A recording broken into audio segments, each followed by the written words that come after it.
Holy crap, this thing is huge.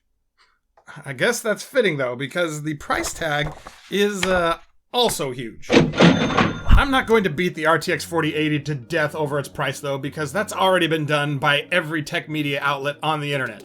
I'm simply here to show you what the RTX 4080 can do in VR and let you decide whether or not it's worth buying one.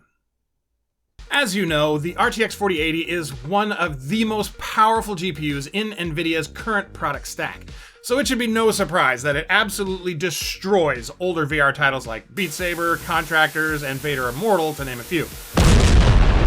Because the 4080 is way OP for games like those, I'm not going to spend a lot of time on them, but I do want to at least touch briefly on them to give you an idea of just how powerful the 4080 is.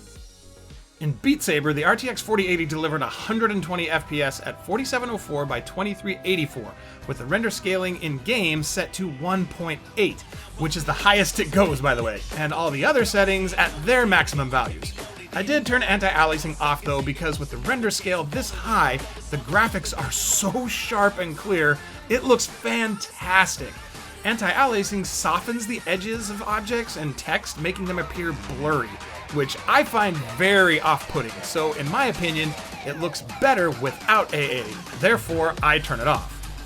Just like Beat Saber, the 4080 ran Contractors at 120 FPS at 4704 by 2384 with all the in-game graphics set to Ultra, other than anti-aliasing, which I set to low for the same reason as I previously explained. Even in Contractors' most graphically intense maps, the 4080 had plenty of performance headroom to spare in this game. Vader Immortal is another game you can run on a potato, and as previously mentioned, the 4080 also ran this game at 4704 by 2384 at 120 Hz with the in-game graphics set to high.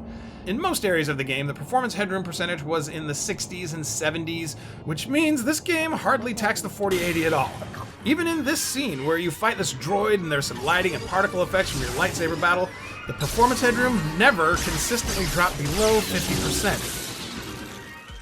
All my testing was done using the Zotac RTX 4080 Amp Extreme Aero on my Ryzen 7 5800X 3D test PC with 32GB of Corsair Vengeance DDR4 3600 CL16 RAM and resizable bar enabled.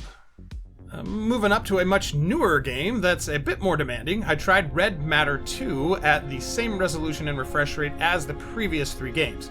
I wasn't able to max out its settings, but the 4080 was able to maintain 120 FPS with indirect and dynamic shadows both turned on, and the in-game resolution scale set to 1.3. If you've watched my other GPU VR performance videos, these areas of the game will look very familiar to you because I've found these areas contain the most graphically intense elements in Red Matter 2 for a GPU to render. In most areas of the game, I could easily set the resolution scale even higher with the 4080, but in this area, as I was looking at these rockets, our performance headroom almost completely bottomed out, which is why I settled on the settings I did. Assetto Corsa was yet another game. The 4080 managed 120 FPS in at 4704 by 2384 with all the game's settings maxed out, other than anti-aliasing of course. As you can see on the performance headroom graph though, this pushed the 4080 right to its limits. Other than the very beginning of the race when there was a bunch of smoke effects on screen from all the cars taking off, I never saw performance headroom drop below 0 again, and the frame rate stayed right at our target of 120 FPS throughout all the benchmark runs. The Walking Dead Saints and Sinners is the one game where I have seen the most fluctuation in the frame rate and in the amount of performance headroom, no matter which graphics card I've been testing with, and the 4080 was no different. I mean, the performance fluctuates in all games based on what's on screen at any given time, but this game is the only one I've tested that has dramatic dips in certain situations. Sometimes, when just looking around, there are dips where the frame rate drops a bunch, but then comes right back. And every time I've ever engaged with a walker in this game, the frame rate takes a pretty significant hit. The 4080 did fare better than other GPUs I've tested, but for whatever reason, that's just how this game behaves. When these frame rate dips happen though, the moments are so brief they usually always go unnoticed by me as I'm playing, so the experience wasn't bad by any means. But since this is what I encountered, I feel I have to point it out. Like all the other games thus far, I set the render resolution in the Oculus PC app to 4704 by 2384, the refresh rate to 120 Hz, the in-game pixel density to 150%, and all the other graphical settings to ultra, except for anti-aliasing, which once again I turned off. And overall, the 4080 delivered the best looking and best playing experience in this game I've had to date. Okay, now we're getting into the real heavy hitters. Half-Life Alyx was one of the first games where, when starting it up, I wondered if I was still going to be able to max the settings out with it or not. With the render resolution still at 4704 by 2384, the refresh rate at 120 Hz, and the in-game performance option set to ultra fidelity, as you can see, the 4080 just keeps flexing with a rock-solid 120 FPS and enough performance headroom left in the tank to take things even further. All I can say is Half-Life Alyx is an amazing game, and the RTX 4080 is able to deliver this VR masterpiece in all its glory.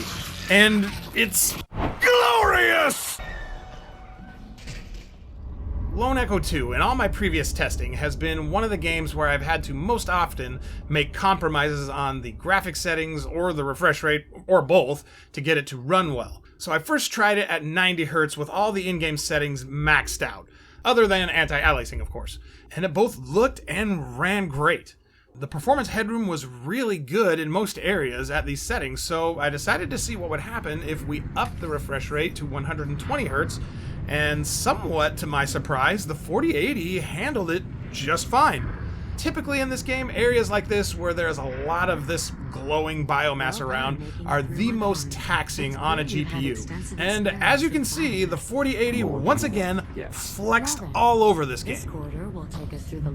And now for the game that brings every GPU to its knees, Microsoft Flight Simulator.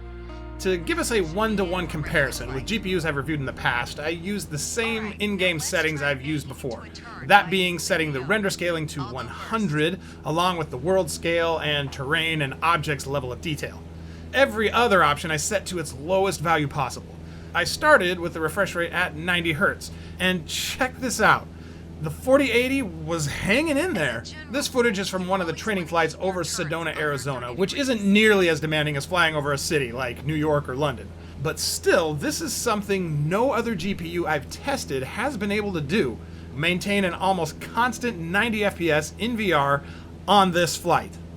I then queued up a flight over New York City, and while I was hoping for more, this is still the best result in VR in this game I've ever gotten. There was quite a bit of FPS fluctuation throughout the flight, but there was also a fair amount of time the frame rate settled in at 45 FPS and stayed there, which, again, no other GPU I've tested to this point has been able to do. Of course, the conundrum is an RTX 4080 costs at least $1,200 US, and the particular Zotac model I'm using, the Amp Extreme Aero, I paid just over $1,400 for after tax, which is a lot of money to pay, in my opinion, for a GPU that is way more powerful than most VR games currently require. Is it awesome to have that power at your disposal? Absolutely. But is it necessary? No, it is not.